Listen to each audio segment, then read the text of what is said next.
today's episode, we're going to be talking about Nvidia. So, who are they? What do they do?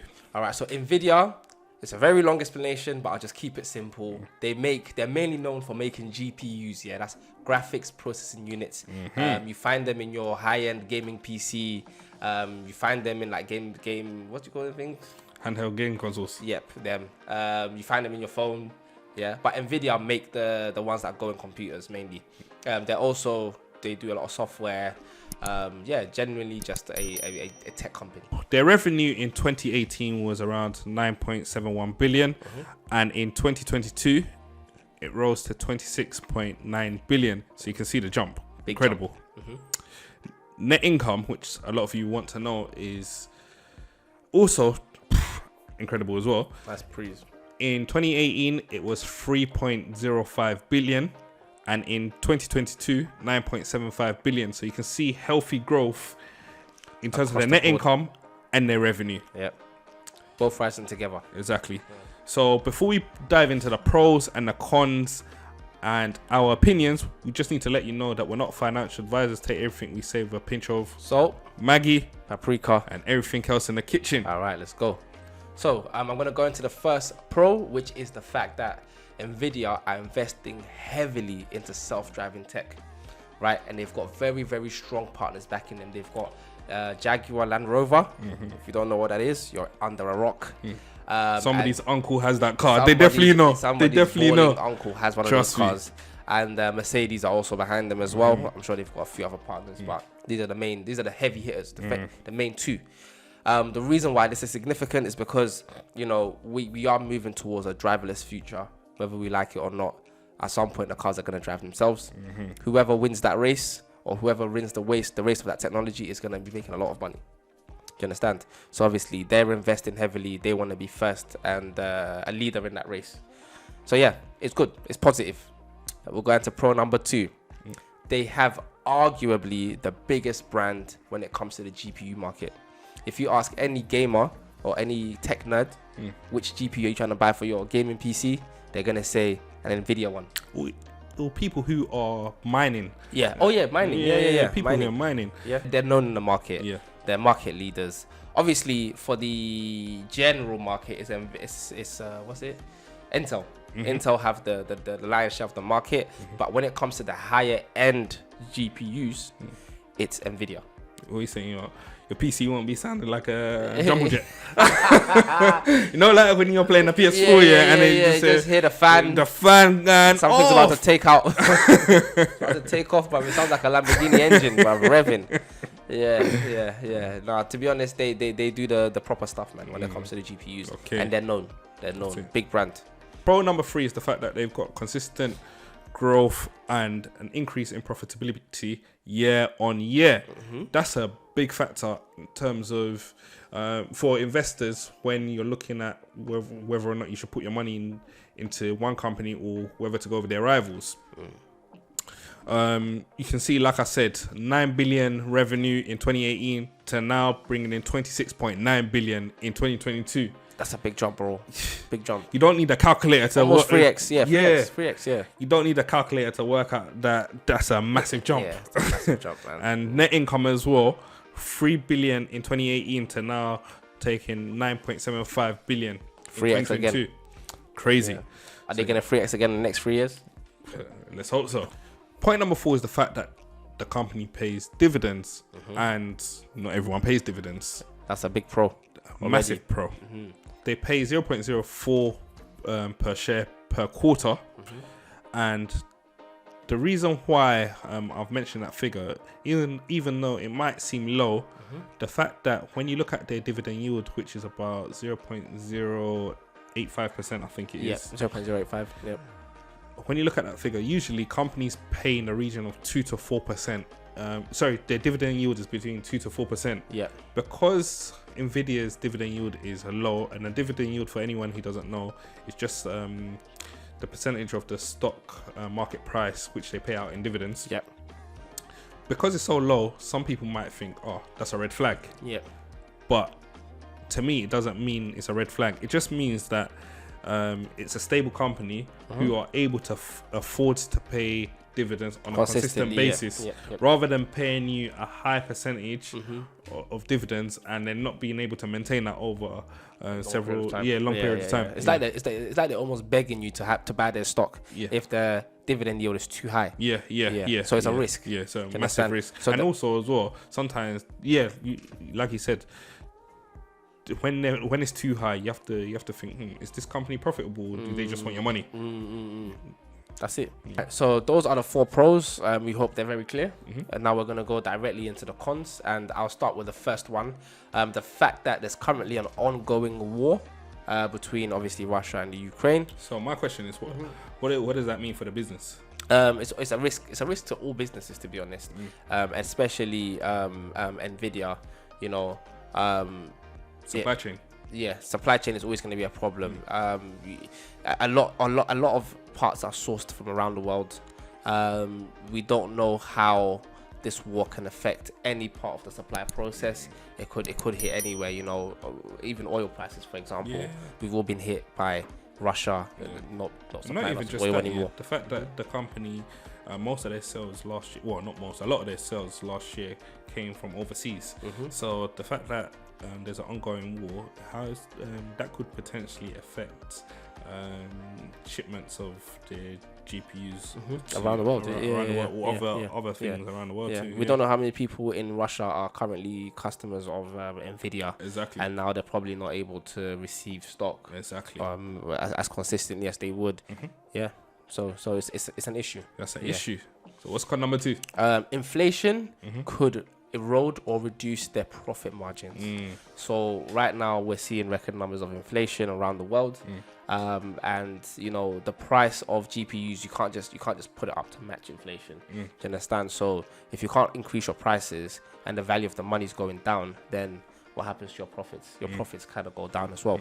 So definitely inflation is a risk to their business as well. Inflation's hitting everything. That. Food, inflation's hitting everything. Everyone. Yeah, listen, man. Getting paid more, but cost of living is going up too. There you go. No one's safe. Make it make sense.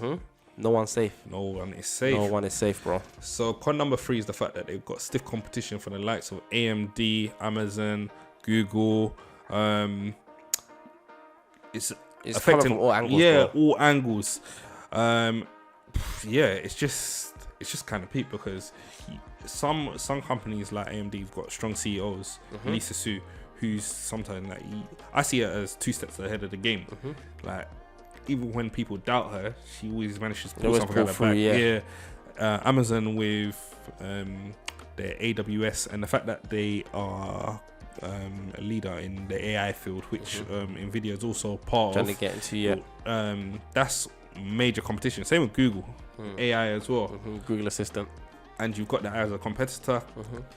My friend, you have to think on your feet. One big one that people don't think about is how they're trying to enter the self-driving space. Tesla is also there competing with them. There's another UK company as well. I can't remember their name. They're also competing in self-driving. Uber was at one point competing as well. Do you understand? There's a lot of competition from every single business that they're involved in. They have stiff competition. So it's peak. That's true. That's true.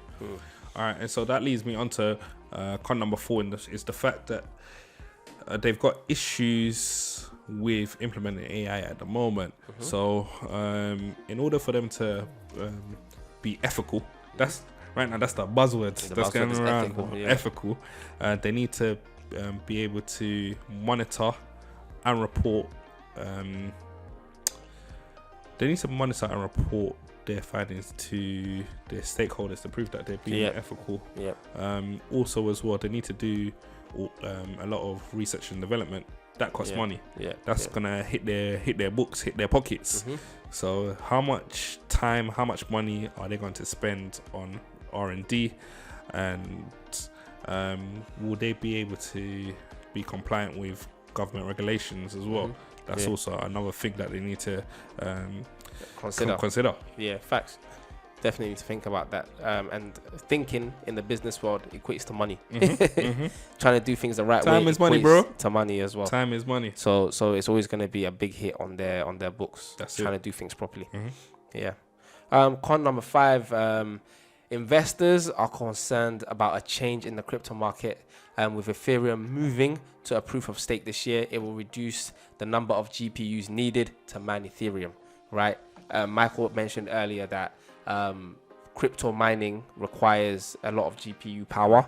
Now, if the way cryptos mine changes and it doesn't require so much GPUs, that's a risk to their business, because guess what?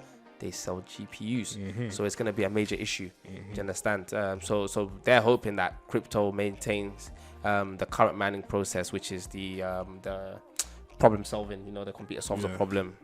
Yeah. So essentially, they just need to hope that the way crypto's mined doesn't change, so that they can continue to sell GPUs to crypto miners. It's that simple. Yeah, and with a lot of talk of the way people mine it as well not being ethical, how long is it till the way people mine changes? We don't know. Yeah. It's changing as we speak. Like, it's changing. There's new cryptos coming out. What's that word that you used the other day? Carbon footprint. Carbon neutral. Carbon neutral, and all them things there come into play in it. So yeah. So, all right, it's cool. something to consider. All right, so those are all the cons. Now we're going to go directly into the growth strategy. Yep. So Michael, hit us up. What's the growth strategy? So their growth strategy is to expand in the cloud gaming business. They've currently got GeForce Now, which offers roughly around 1,100 games. They have partnered with LG and Samsung to bring cloud gaming to your smart TVs in 2022. So you don't need a console anymore, yeah? Don't need a console, allegedly. Wait and see. Because certain men are still out here waiting for the PS5. Boy, it's a sticky one. It's sticky. So yeah, so that's their growth strategy. For me personally, I think they should be focused more on the AI side of things. It is something that they're paying attention to, but I don't think that they should be putting too much focus on cloud gaming. Like, that's not needed right now. Like, I can tell you for a fact, when I put on my TV, I'm going to watch football. I ain't going to play a game. Play a game on their TV, fam. Yeah. But remember, it's probably not for us. It's probably for gamers, so they don't have to think about buying high-end PCs or PS5s. But some of the games on offer on some of these TVs here, absolute garbage, mate. Boy. It's true. Currently, that's why they're trying to improve it. That they're trying to bring FIFA directly to your TV without you having to buy a PlayStation 5 to play FIFA. Imagine that. Isn't that a good life? All right. So the final point is the fact that their stock price at the moment is $187. They had a 52-week high of $346 and a 52-week low of $134. You can see at the moment that the stock price is pretty low, partially because of inflation. The cost of materials, etc., whatnot, is hitting the business, and also there's been steadily. And there's been slow sales in the chip market. So yeah, that's pretty much why why the stock price is so low at the moment. So that leads me on to our ratings for the stock and whether or not we're going to invest. Drum roll. That's it, Mike. All right, cool. So at the moment, this is one that I'm definitely going to put on my watch list. It's that in terms of stock rating, I would say a 3.8 out of 5. I want to see what they're going to do in terms of the AI. Are they going to be compliant with the government regulations? Are they going to keep stakeholders happy? So I want to see what they do in that space, but the competition is strong. So yeah, that's why it's a 3.8. But they're financially, they're very strong. And if it dips to around, I don't know, let's say 150 or something, then definitely buy. Yeah. Okay, that makes sense. For me, 3.5. The reason why I would buy it is because of there's the strength of the brand and the fact that it's so well known. I do think it's a growth stock. However, it's too much competition, man. It's too much competition in everything they're doing. So for me, it's a risk because any of their competitors could swallow the market and just crack on. If Intel decides to do things properly, Intel will take the market away. If Amazon decides to come, they're making these new GPUs, right? Amazon. If they do it properly, they could be a stronghold on the market. AMD have shown their strength. come on, they secure deals with like PlayStation, for example. Sony. Sony with a PlayStation. So there's too much competition. So we say we don't really know the direction that AMD is trying to go. I'm sorry, Nvidia is trying to go. I just don't know if Nvidia can stand the test of time against these kind of competitors. So that's why they don't get a 4 from me. Okay, It's that simple. so that concludes our episode. Make sure you hit the like button. Make sure you drop a comment. We want to know your opinions. Are you going to invest? Is this on your watch list? Also hit us up on our Instagram, which is Stocklist Global. Yep. And Twitter, Stocklist Global too.